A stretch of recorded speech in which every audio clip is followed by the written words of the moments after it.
বর্তমান বিশ্বের সবচেয়ে শক্তিশালী দেশ হচ্ছে আমেরিকা। দেশটিতে দিন দিন বৃদ্ধি পাচ্ছে ইসলাম ধর্ম গ্রহণকারী মুসলিমদের সংখ্যা। মার্কিন গবেষণা সংস্থা পিউ রিসার্চ সেন্টারের তথ্য মতে প্রতি বছর আমেরিকাতে প্রায় 1 লক্ষাধিক মার্কিন নাগরিক খ্রিস্টান ধর্ম ছেড়ে ইসলাম ধর্ম গ্রহণ করেন। দেশটিতে পুরুষদের তুলনায় নারীদের ইসলাম গ্রহণের হার অনেক বেশি। Shadu an la ilaha illa Allah wa ashhadu anna Muhammad Rasulullah. I have no problem. That's what you needed, wasn't it? And he is the hope.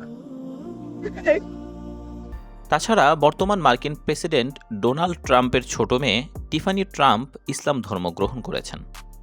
ভালোবাসার টানে তিনি লেবানিজ বংশোদ্ভূত এক মুসলিম যুবককে বিয়ে করেন এবং লেবাননের ইসলামিক সংস্কৃতি অনুসরণ করেই বিবাহ বন্ধনে আবদ্ধ হন।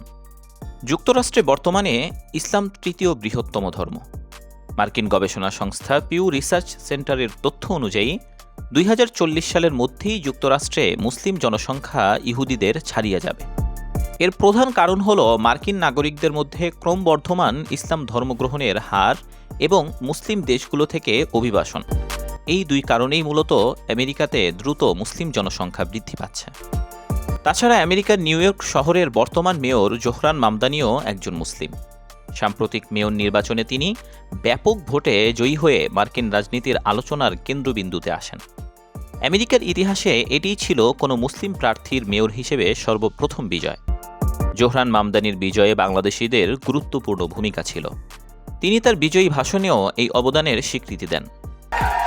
It is the victory of the Bangladeshi auntie. বর্তমানে নিউ ইয়র্কে প্রায় 2.5 শতাধিক মসজিদ রয়েছে। সম্প্রতি নিউ ইয়র্কের মেয়র জোহরান মামদানি শহরটিতে বসবাসরত মুসলিমদের জন্য ঈদ উল ফিত্র, ঈদ উল আজহা এগুলো সহ অন্যান্য পবিত্র দিনকে সরকারি ছুটি হিসেবে ঘোষণা করেছেন। এই শহরের কুইন্স, ব্রুকলিন থেকে হার্লেম প্রতিটি অঞ্চলে রয়েছে ভিন্ন ভিন্ন মুসলিম সম্প্রদায়ের প্রাণবন্ত উপস্থিতি। হ্যামট্রামক আমেরিকার একমাত্র মুসলিম সংখ্যাগরিষ্ঠ শহর। মিশিগান অঙ্গরাজ্যের এই শহরটি আমেরিকায় মুসলিমদের শহর বলেই বেশি পরিচিত, কারণ এখানকার বাসিন্দাদের বেশিরভাগই মুসলিম। বর্তমানে আমেরিকার হ্যামট্রামকের শহরের মোট জনসংখ্যার 51%ই মুসলমান। একসময় আমেরিকার হ্যামট্রাম শহরে 90% পোলিশ, ক্যাথলিক, খ্রিস্টান বসবাস করতেন। কিন্তু সময়ের পরিক্রমায় বর্তমানে এই শহরটি এখন মুসলিমদের শহরে রূপান্তরিত হয়েছে। আমেরিকার মিশিগান অঙ্গরাজ্যের এই শহরটিতে বর্তমানে যেসব ব্যক্তি সিটি কাউন্সিলর হিসেবে নির্বাচিত হয়েছেন তাদের প্রায় সকলেই মুসলমান। হ্যামট্রামকের মসজিদগুলোতে দৈনিক 5 ওয়াক্ত নামাজের আজান ধ্বনিত হয়।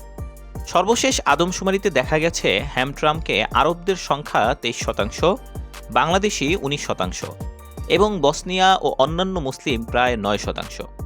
হ্যামট্রামক শহরটিতে রয়েছে বাংলাদেশিদের হালাল খাবারের দোকান। আপনি ওই শহরের অলিতে গলিতে প্রায়ই দেখতে পাবেন আরবি, বাংলা ও ইংরেজি ভাষায় বিভিন্ন সাইনবোর্ড। হ্যামট্রামকে বেশ কয়েকটি মসজিদ রয়েছে। এর মধ্যে উল্লেখযোগ্য মসজিদ হল ইমান ইসলামী কমপ্লেক্স, বাইতুল মোকাররম মসজিদ, মসজিদ আল ফালাহ ও আবু বকর সিদ্দিক ইসলামিক সেন্টার। তাছাড়া 2024 সালের মার্কিন জাতীয় নির্বাচনে বাংলাদেশি বংশোদ্ভূত 5 জন ব্যক্তি মার্কিন আইনসভার এমপি হিসেবে নির্বাচিত হয়েছেন। আমেরিকাতে ইসলামের আগমনের ইতিহাস অনেক পুরনো। 1178 সালে মুসলিম নাবিকেরা সর্বপ্রথম আমেরিকা আবিষ্কার করেন। ইটালিয়ান নাগরিক ক্রিস্টোফার কলম্বাসকে আমেরিকা আবিষ্কারের জনক বলা হলেও প্রকৃতপক্ষে কলম্বাসের 300 বছর আগেই মুসলিম নাবিকরা আমেরিকা মহাদেশ আবিষ্কার করেন, যেটা কলম্বাস তার লেখা বইয়ে উল্লেখ করেছেন। কলম্বাস তার লেখা বইয়ে বলেন তিনি উত্তর আমেরিকার কিউবার একটি পাহাড়ে মসজিদ দেখতে পেয়েছেন। এ থেকে সহজেই বোঝা যায় যে কলম্বাসের আগেই মুসলিমরা আমেরিকাতে বসতি স্থাপন করেছিলেন। সম্প্রতি তুরস্কের প্রেসিডেন্ট রিসেপ তাইয়েপ এরদোয়ান উত্তর আমেরিকার সেই পাহাড়ের ওপর আবারও মসজিদ তৈরির ঘোষণা দিয়েছেন। এজন্য তুর্কি প্রেসিডেন্ট কিউবার প্রশাসনের সাথে যোগাযোগ শুরু করেছে। শিগগিরই আবারও উত্তর আমেরিকার সেই ঐতিহাসিক মসজিদের পুনর্নির্মাণ কাজ শুরু করবে তুরস্ক। মার্কিন সংবাদ মাধ্যম CNN এর এক প্রতিবেদনে বলা হয়েছে 2000 সালে আমেরিকায় মসজিদ ছিল প্রায় 1300টি। 20 বছর পর 2025 সালে মসজিদের সংখ্যা 4332-এর কাছাকাছি। অর্থাৎ যুক্তরাষ্ট্রে মসজিদের সংখ্যা বৃদ্ধির হার 130%। অন্যদিকে সামাজিক দিক থেকে মুসলিমদের অগ্রগতির পর রাজনীতিতেও এখন মুসলিমদের অংশগ্রহণ লক্ষণীয়।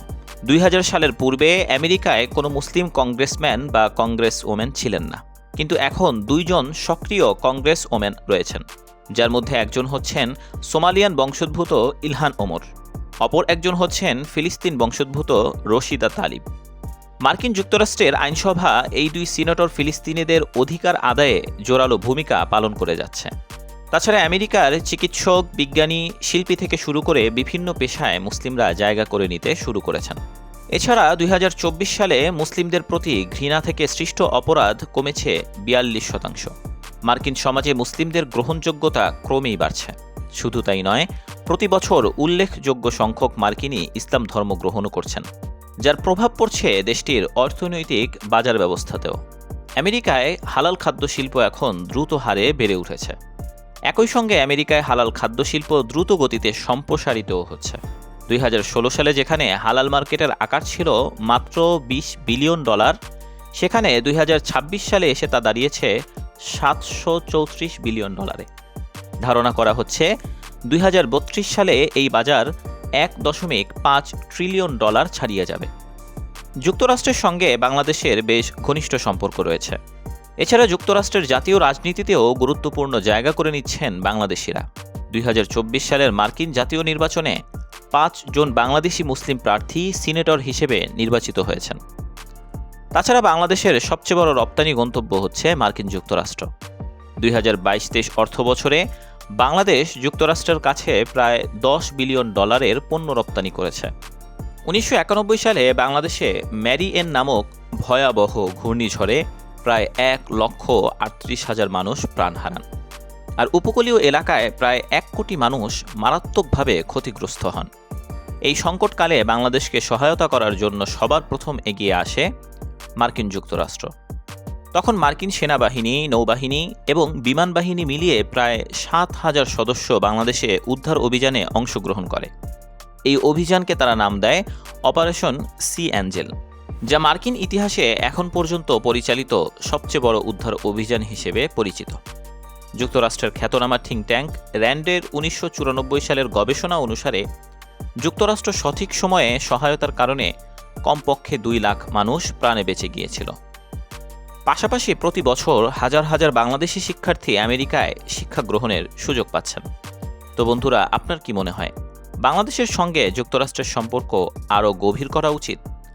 আপনার মূল্যবান মতামত এখনই আমাদেরকে কমেন্ট করে জানিয়ে দিন। দেখা হবে নতুন কোনো ভিডিওতে, নতুন কোনো দেশ নিয়ে। সে পর্যন্ত সকলে ভালো থাকুন। আল্লাহ সকলকে সুস্থ ও নিরাপদে রাখুন। আসসালামু আলাইকুম ওয়া রাহমাতুল্লাহি ওয়া বারাকাতুহু।